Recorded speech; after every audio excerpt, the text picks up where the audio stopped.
Hello friends, இன்றைக்கி நம்மக்கிட்ட ஒரு பேட்ரி சைக்கிள் சர்வீஸ்க்கு வந்திருக்கு. அங்கே எப்படி சர்வீஸ் பண்ணலாம் என்னங்கிறத பார்க்கலாம்.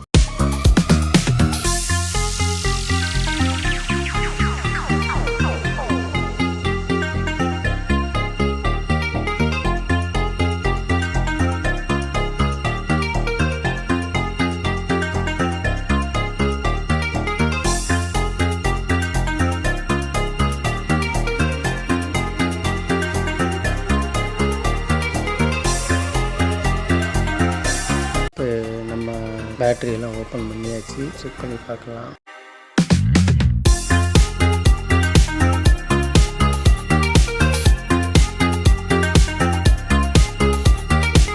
நம்ம பேலன்சிங் மிஷினில் போட்டு செக் பண்ணி பார்த்தப்போ 2 சீரீஸ் கம்ப்ளைண்ட்டாக இருக்குது. 2 சீரீஸில் வோல்ட் கம்மியாக இருக்குது. இதை நம்ம சர்வீஸ் பண்ண போகிறதில் பேலன்சிங் பண்ணி அப்படியே கஸ்டமருக்கு கொடுத்துடலாம். உங்களுக்கும் இது மாதிரி பேட்டரி சர்வீஸ் பண்ணணும் அப்படின்னா கீழே கான்டாக்ட் நம்பர் தரேன், கால் பண்ணுங்கள்.